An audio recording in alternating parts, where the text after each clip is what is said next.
नमस्कार। आज हम एक फिल्म धुरंधर 2 पर की गई एक बहुत ही गहरी आलोचना को समझने की कोशिश करेंगे। ये आलोचना एक बड़ा सवाल खड़ा करती है कि क्या ये फिल्म वाकई सिर्फ मनोरंजन के लिए बनी है या फिर इसका मकसद कुछ और ही है। तो चलिए एकदम सीधे मुद्दे पर आते हैं। जो सोर्स है उसका सबसे बड़ा और कह सकते हैं सबसे सनसनीखेज दावा यही है। और ये लाइन ही इस पूरे विश्लेषण की बुनियाद है कि ये कोई फिल्म नहीं बल्कि एक बहुत सोचा समझा विज्ञापन है। इस पूरी बात को हम 5 हिस्सों में समझेंगे। सबसे पहले ये फिल्म है या विज्ञापन। फिर देखेंगे कि इसमें प्रोपेगेंडा की कौन सी तकनीकें इस्तेमाल हुई हैं। इसके बाद फिल्म के दावों की सच्चाई पर नजर डालेंगे। फिर बात होगी कहानी के उन हिस्सों की जो हमें दिखाए ही नहीं गए, और आखिर में इसके मनोवैज्ञानिक असर को समझने की कोशिश करेंगे। तो चलिए पहले सवाल से ही शुरू करते हैं। क्या ये फिल्म है या कोई पॉलिटिकल एड? स्रोत का तर्क ये है कि धुरंधर 2 को एंटरटेनमेंट के पर्दे के पीछे बनाया गया है। इसका असली मकसद एक राजनीतिक संदेश देना है और एक खास नेता की छवि को और भी मजबूत करना। अच्छा, हर फिल्म के शुरू में वो डिस्क्लेमर आता है ना, वास्तविक घटनाओं से प्रेरित। यहां वो लाइन बहुत दिलचस्प हो जाती है। स्रोत का मानना है कि ये डिस्क्लेमर एक तरह का, आप कह सकते हैं, लीगल चीट कोड है। मतलब इसका इस्तेमाल ही इसलिए किया गया है ताकि सच और फिक्शन के बीच की जो लाइन है वो पूरी तरह से मिटा दी जाए। देखने वाले को पता ही ना चले कि कब हकीकत खत्म हुई और कहानी शुरू हो गई। अब सवाल ये है कि अगर ये एक विज्ञापन है तो ये अपना मैसेज बेचता कैसे है। सोर्स के मुताबिक इसमें 2 बहुत ही चालाक तकनीकों का इस्तेमाल किया गया है ताकि देखने वालों पर मनोवैज्ञानिक असर डाला जा सके। पहली तकनीक है इमोशनल प्राइमिंग। देखिए, साइकोलॉजी में इसका मतलब होता है कि पहले लोगों की भावनाओं को किसी तरह उकसाया जाए, और जब वो इमोशनल हो जाएं, तब उनके सामने अपना असली मैसेज या कहानी रखी जाए। स्रोत का कहना है कि फिल्म के शुरू में ही एक बहुत इमोशनल और विभाजनकारी सीन है जिसका कहानी से कोई लेना देना नहीं है, लेकिन वो सीन दर्शकों के दिमाग में एक खास तरह का माहौल बना देता है। और दूसरी तकनीक तो और भी गजब की है। फिल्म का जो मेन विलेन है, जो दाऊद इब्राहिम जैसा किरदार है, वो खुद फिल्म के हीरो की तारीफ करता है। अब देखिए, हीरो अपनी तारीफ खुद करे तो शायद उतना असर न हो, है ना?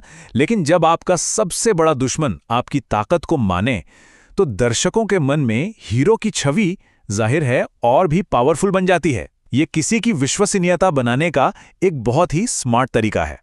चलिए अब इस विश्लेषण के सबसे जरूरी हिस्से पर आते हैं, दावों की पड़ताल। यहां हम देखेंगे कि सोर्स फिल्म में बताई गई बातों की तुलना असली दुनिया के फैक्ट्स और आंकड़ों से कैसे करता है। यहां एक बहुत बड़ा विरोधाभास सामने आता है। फिल्म ये दिखाती है कि अमेरिका और आईएसआई मोदी का विरोध करने वालों को पैसा दे रहे थे, लेकिन सोर्स ठीक इसका उल्टा बताता है। वो कहता है कि अमेरिकी अधिकारी तो चुनाव से पहले ही मोदी से मिल रहे थे, और तो और पाकिस्तान के एक पूर्व आईएसआई चीफ ने तो ये तक कह दिया था कि वो मोदी को प्रधानमंत्री के तौर पर देखना चाहेंगे। बल्कि सोर्स कुछ रिपोर्ट्स का हवाला देकर यह दावा भी करता है कि फंडिंग तो असल में अमेरिका से भारत में दक्षिणपंथी समूहों को मिल रही थी। मतलब कहानी से एकदम उल्टा। अब आते हैं नोटबंदी पर। फिल्म में नोटबंदी को राष्ट्रीय सुरक्षा से जुड़ा एक मास्टर स्ट्रोक बताया गया है। फिल्म का दावा है कि यह फैसला इसलिए लिया गया ताकि पाकिस्तान से आ रहे 60,000 करोड़ के नकली नोटों को एक झटके में खत्म किया जा सके। लेकिन जो असली आंकड़े हैं वो कहानी कुछ और ही कहते हैं। देखिए, फिल्म दावा करती है 60,000 करोड़ का, ठीक है। अब स्रोत सामने रखता है आरबीआई का डेटा, और वो क्या कहता है कि 2017-18 में सिर्फ 43 करोड़ के नकली नोट पकड़े गए। कहां 60,000 करोड़ और कहां सिर्फ 43 करोड़। मतलब ये जो फर्क है ना, ये इतना बड़ा है कि फिल्म के दावे पर अपने आप एक बहुत बड़ा सवालिया निशान लग जाता है। किसी भी प्रोपेगेंडा या विज्ञापन में ये बहुत मायने रखता है कि क्या दिखाया जा रहा है, और उससे भी ज्यादा कि क्या छिपाया जा रहा है।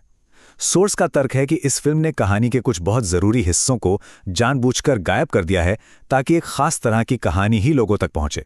जरा इस टाइमलाइन पर गौर कीजिए। सोर्स के मुताबिक फिल्म में दिसंबर 2015 की प्रधानमंत्री मोदी की अचानक पाकिस्तानी यात्रा का कोई जिक्र नहीं है, और उसके ठीक 8 दिन बाद जो पठानकोट हमला हुआ वो भी गायब है। इतना ही नहीं, फरवरी 2019 का पुलवामा हमला, सोर्स का दावा है कि इस हमले से पहले 11 खुफिया चेतावनियां थी, लेकिन फिल्म इस पर भी चुप है। इन घटनाओं को कहानी से बाहर रखना सोर्स के मुताबिक एक सोचा समझा फैसला था। और अब हम आते हैं इस विश्लेषण के सबसे गंभीर आरोप पर। फिल्म का असली मकसद क्या है? ये दर्शकों के दिमाग पर क्या असर डालना चाहती है? इस कॉन्सेप्ट को गैसलाइटिंग कहते हैं। ये एक तरह का दिमागी खेल है जिसमें किसी इंसान या पूरे समूह के मन में शक के ऐसे बीज बो दिए जाते हैं कि वो अपनी ही याददाश्त पर, अपनी ही समझ पर, यहाँ तक कि अपने दिमागी संतुलन पर सवाल उठाने लगते हैं। तो असली बात पता है क्या है? स्रोत के मुताबिक ये फिल्म उन यादों को, उन अनुभवों को बदलने की कोशिश कर रही है जो हम सबने खुद जिए हैं। सोचिए जरा, नोटबंदी की लाइनें, वो मुश्किलें, फिल्म एक तरह से कह रही है कि अरे, जो आपने महसूस किया, जो देखा, वो सब भूल जाइए, आपकी याददाश्त गलत है।